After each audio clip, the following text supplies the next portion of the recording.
Vamos lá que hoje é quarta-feira, dia do nosso quadro Contra o Tempo. E o caso de hoje, Robson dos Santos Fernandes, desaparecido desde o dia 5 de março. A reportagem da Susan Rodrigues está na tela do Cidade. Um desaparecimento que não deixou rastros. Quando eu cheguei em casa já era de tarde. Eu disse, mas o Robson não tá em casa. As coisas dele tá aqui, ele não foi trabalhar. Aí não tinha ido trabalhar, a bicicleta tava dentro de casa, os documentos. A gente não tem um começo, assim, não tem um... Como é que eu vou explicar? Um fio pra te... vou... Não tem. A gente já tentou várias coisas, pesquisar várias coisas, mas não encontramos nada até agora. Nada.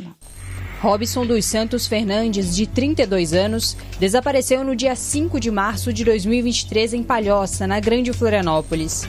Ele e a esposa, com quem divide a vida há mais de 12 anos, e as 3 filhas do casal moravam no bairro Brejaru. Depois do desaparecimento, elas foram morar em São José, com a avó materna. As minhas 2 mais velhas vou levar na psicóloga, né? Mas a mais pequena pergunta dele direto. Ela sempre pergunta, fala, meu pai joga bola. No domingo em que o Robson desapareceu, a esposa e as filhas estavam na casa da mãe da Ana Carolina. Ela teria uma consulta médica logo cedo e outras questões a resolver no dia seguinte. Como Robson tinha um jogo de futebol e iria trabalhar na segunda-feira, ele ficou em casa sozinho. Por volta das 8 da noite, ele conversou com a Cláudia por mensagem de voz. Disse que estava tudo bem e que havia chegado da partida há pouco tempo. Cheguei agora também, estava jogando futebol lá no... Era para jogar um jogo, daí outro time não veio, acabei jogando outro jogo daí. Cerca de 1 hora depois, ele conversou por chamada de vídeo com a esposa e as filhas. Se despediu e disse que estava indo dormir. E desde então, elas não tiveram mais contato com o Robson. No dia seguinte, quando retornou para casa, Ana Carolina conta que estava tudo no lugar, inclusive a luz acesa, menos o Robson, que não estava por lá. Quando a Carol ligou falando que ele tinha desaparecido, a primeira ato que a gente fez foi ir na delegacia fazer o BO. Né? A gente foi fazer o BO, fez o BO, daí a gente foi para as ruas. A gente anda na rua 1 vez por semana, 2... Às vezes eu tô trabalhando aqui, eu pego e saio. Que a gente saiba, não tinha nenhum conflito de nada, com ninguém, nada. Ele não gostava de junção, ele não gostava, era caseiro, não gostava de sair. Com as informações repassadas ao SOS Desaparecidos, uma linha de apuração foi traçada e diligências foram feitas em Florianópolis. Isso porque havia a informação de que ele estaria vendendo paçoca no centro da cidade, o que não se confirmou. Uma situação realmente preocupante pela forma com que se deu esse desaparecimento. Não havia uma briga, relatos de uma briga anterior com quem quer que seja. É uma pessoa que trabalhava numa empresa de coleta de lixo, uma pessoa bem vista por todos. Durante as buscas também chegaram afirmações de que ele teria entrado em um carro. A partir disso, as equipes passaram a considerar a possibilidade do Robson ter saído de casa contra a vontade. Essa informação, ela ficou de forma frágil, digamos assim, depois ela não foi confirmada, não sabemos exatamente por que motivo nos foi dito isso e depois essa informação foi desdita. Durante a nossa primeira conversa com a família, questionamos a respeito da coleta do material biológico, um trabalho feito pela Polícia Científica, exclusivo para casos de desaparecidos. E junto ao SOS, que é parceiro da iniciativa, a entrevista e a coleta foram agendadas. O Conecta existe com a união das várias ferramentas que a gente tem na área pericial. Então a gente tem as digitais que podem ser utilizadas, a gente tem profissionais que trabalham com imagens do desaparecido. Se ele desapareceu há muito tempo, a gente pode trabalhar aquela imagem para fazer uma progressão e isso ser divulgado pela família, pelas forças policiais. A gente tinha cada um trabalhando na sua área de atuação, há essa necessidade de um trabalho conjunto. E o nome já diz, então a conexão, o Conecta é isso, é conectar esses serviços para que a gente conecte os familiares que estão buscando esse desaparecido com a pessoa que está sem identificação. Para passar pelo Conecta, a família precisa, antes de mais nada, fazer o boletim de ocorrência, seja na Delegacia de Pessoas Desaparecidas ou com o próprio SOS Desaparecidos. No site do programa é possível fazer o agendamento e conferir a lista de documentos necessários. Apesar da lista extensa, um documento de identificação e fotos do desaparecido já é o suficiente. E quanto mais informações forem repassadas na conversa com os peritos, melhor.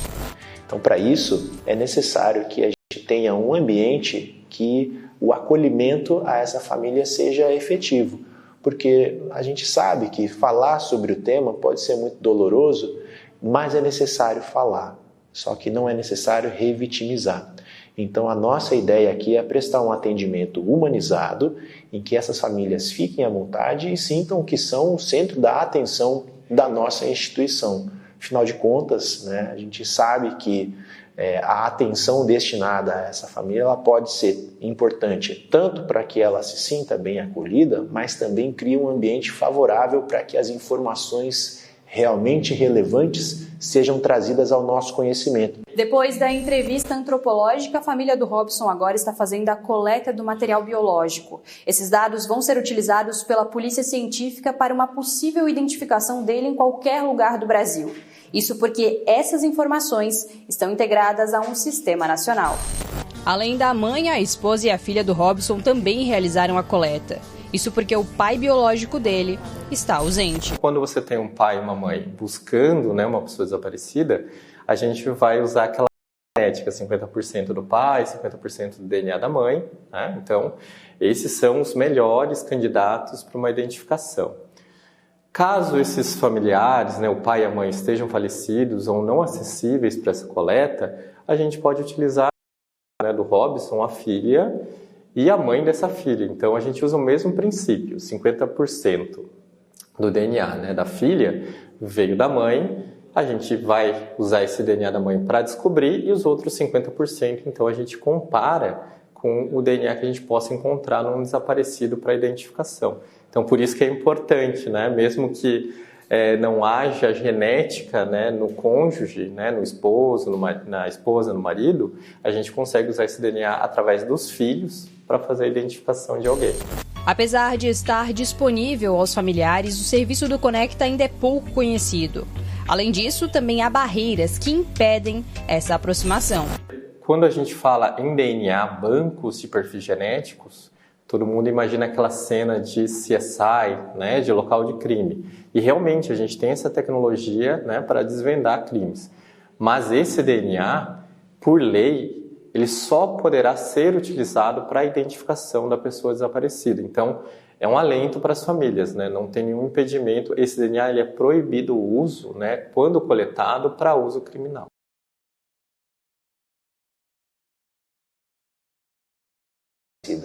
Muito pelo contrário, nós queremos, né, ter o dado e não precisar, do que eventualmente precisar e não ter.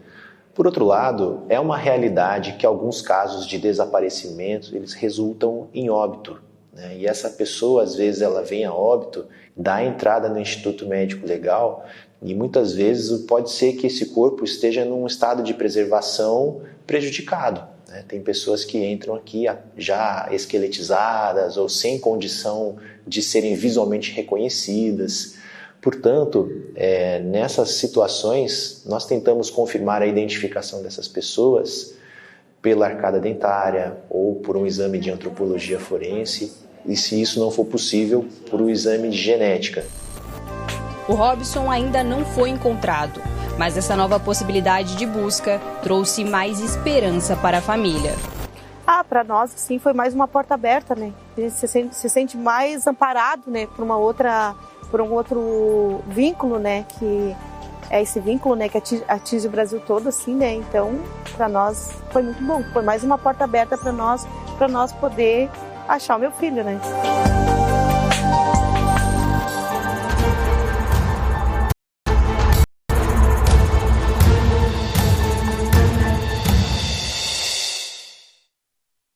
Susan, como você mostrou muito bem na reportagem, né, com todo esse destaque da Polícia Científica, é uma ferramenta, né? É uma ferramenta através do trabalho da ciência, como nós vimos ali, não pode ser usada em crimes, mas em situações como essa, de pessoas desaparecidas, de quem sabe chegar com a pior informação possível, né? Da localização de um ente querido já sem vida. mas a família está disposta a qualquer situação para conseguir o mais rápido possível, óbvio, encontrar o Robson, né, Susan? E se não for possível, através do material genético, né, da coleta de DNA, a polícia científica pode, então, ter essa confirmação, né, o Susan?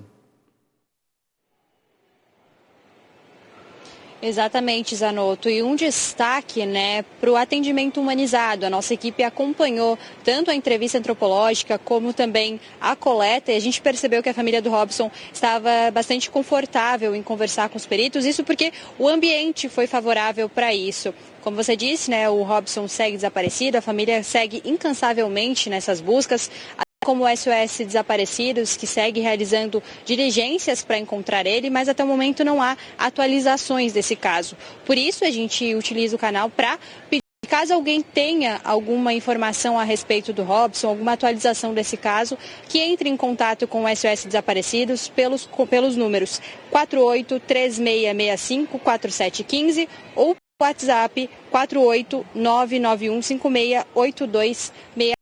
Claro que a gente segue acompanhando esse caso, assim como os outros casos que estão sendo mostrados aqui no quadro Contra o Tempo, e a gente espera que de fato termine com uma informação para a família, né? A gente sabe que nem sempre é a melhor possível, mas que de fato venha essa resposta que a família tanto espera. Com certeza, né, Susan? Obrigado então pelas suas informações.